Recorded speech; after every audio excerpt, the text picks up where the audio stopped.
Hello viewers, welcome to my channel. Today I will talk about some important mistakes that you should definitely avoid during your manned exam of MRCS ENT OSCE. Manned exam of MRCS ENT OSCE probably will be held on 29th May in 2024 in Dublin in Ireland, and if you are one of the viewers who are appearing in this exam, then this video is just for you. Also, for all of those people who are interested in MRCS ENT OSCE, please watch this video. I think this will help you. Now, the first mistake that all of us are likely to make, especially if we are not trained in the UK, is in the clinical examination stations. Now, in clinical examination stations, we are marked not just on the accuracy of our examination findings, but also in the manner in which we perform the examination. Now, I have described this in detail in several other videos. I would encourage you to watch those videos. You might be able to see the screenshots of the thumbnails of those videos on your screen now. But the important thing I want to mention today is when you're performing ear examination using an otoscope, there are certain important things you have to keep in mind. Now, this is an otoscope. You may not be provided an otoscope like this. Maybe you'll be provided a bigger otoscope, the one by Welch Allen. That is what I was provided with during my MRCS ENT OSCE exam in May 2023 in Glasgow. Regardless of which company's otoscope you get, otoscopes largely are of this nature. The first thing you need to do is you need to check the light. Check the light. Before you examine using this otoscope, you should sanitize your hands. Please don't forget to sanitize your hands. Once you've sanitized your hands, it is a good idea to wear gloves. Now, you might not get sterile gloves like this. Even rubber gloves are okay, but you should sanitize your hands, you should wear gloves, and only then should you pick up the otoscope. Very important detail that people tend to miss out on. Please don't. Sanitize your hands, wear gloves, use otoscope. First, examine the ear without speculum, just with this light. Then, take a speculum, sanitize this speculum with cotton soaked in sanitizer gel. Sanitize the speculum, examine one ear. Suppose you start with examining the right ear. You have sanitized the speculum. When you are examining the left ear, you have to change the speculum. You have to use a different speculum. Okay? You can't make this mistake. You can't examine both ears with the same speculum.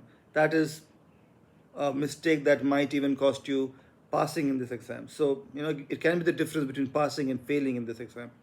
So again, just to recap, if you are performing any examination, not just ear examination, first step is sanitize your hands, then wear gloves, and then if it's ear examination, use otoscope. First, check the light, examine without the speculum, and then use a different speculum for each ear. So 2 speculums should be used, not the same speculum. Okay? Very important. This is of course for infection control. You don't want to transmit the infection of this ear to the other ear. Of course, you must be aware of the fact that if one ear has the pathology, you should always examine the other ear first. Normal ears should be examined first. So this is a specific thing for ear examination that you have to remember.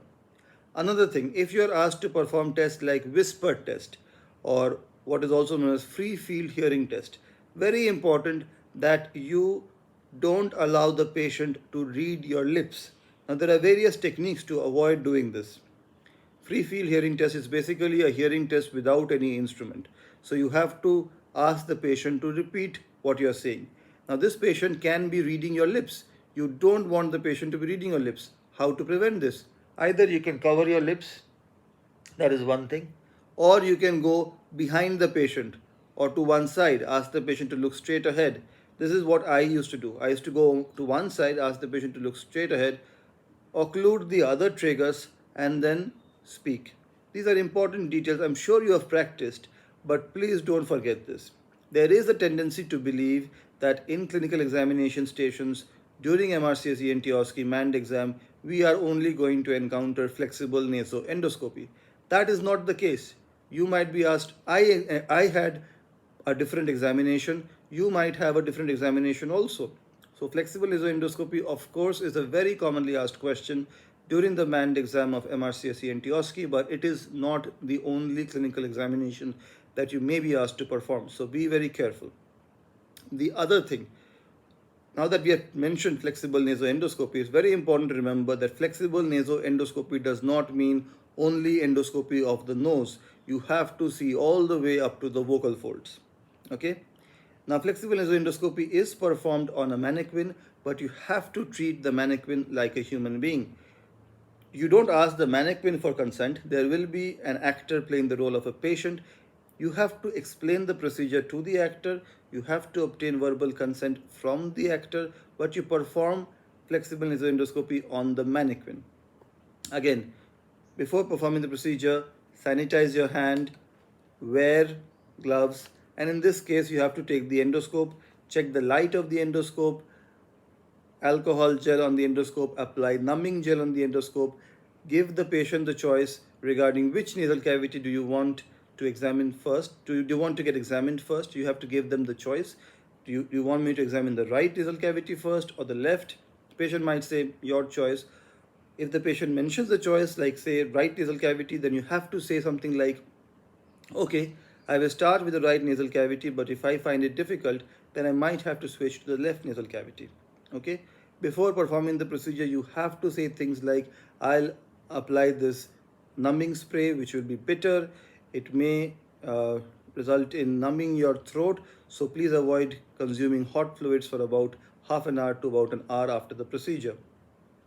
During the procedure, you will not experience any pain, but there will be some discomfort.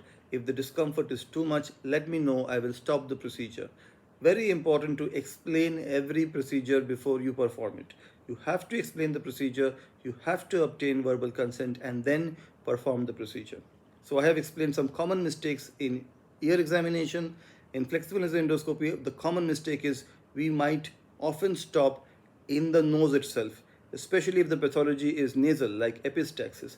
But flexible nasoendoscopy means you perform endoscopy in the entire nasal cavity, that is, you see the entire nasal cavity, and you also see the back of the throat, the base of the tongue, the vallecula, the epiglottis, all the way up to the vocal folds. So don't make that mistake. Don't stop only at the nose. Go all the way in and see the larynx as well. Even if it is flexible nasoendoscopy and not flexible nasolaryngoscopy. Okay? Don't make this mistake.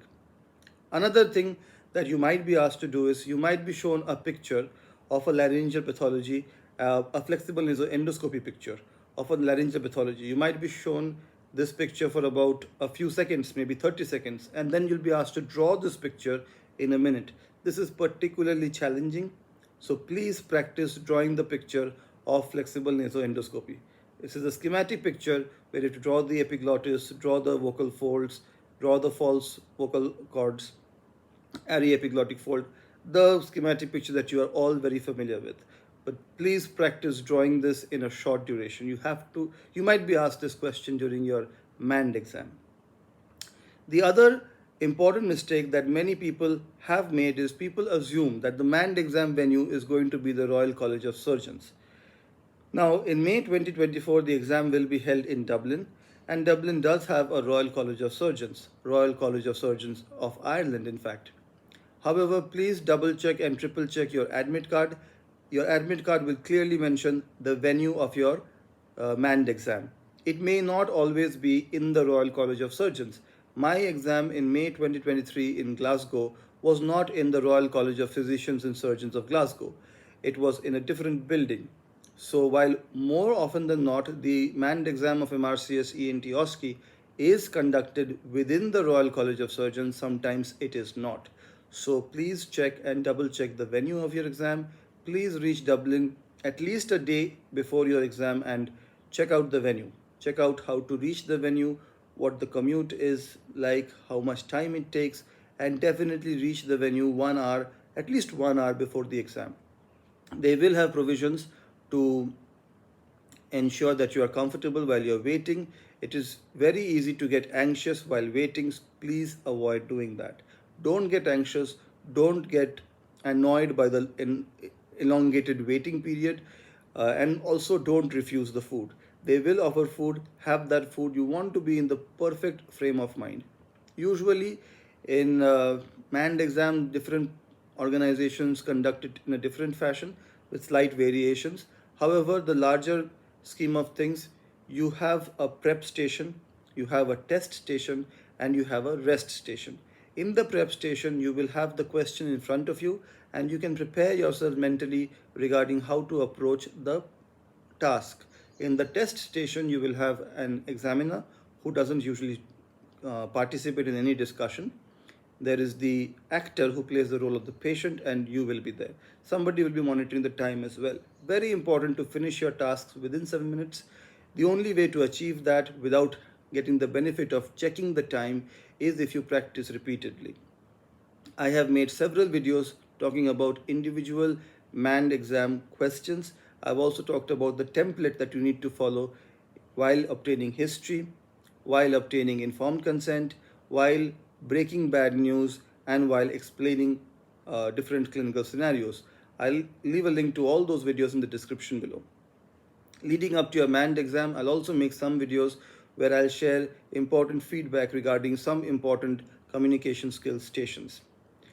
So this is what I feel you should definitely keep in mind before your manned exam. Please don't make these mistakes. It's very commonly made mistakes. Some of these mistakes were also made by yours truly during my manned exam of MRCS ENT OSCE. But I have the degree. I passed MRCS ENT OSCE comfortably, and so will you. You got this. Don't be too nervous, but please don't be too complacent either. It's very easy to slip up during the manned exam, and because if you are not trained within the UK, then it's very easy to forget some important details which might be very important for the examiner. I have mentioned some of them during this video. I hope you liked it. Take care, bye bye, and please don't forget to be awesome.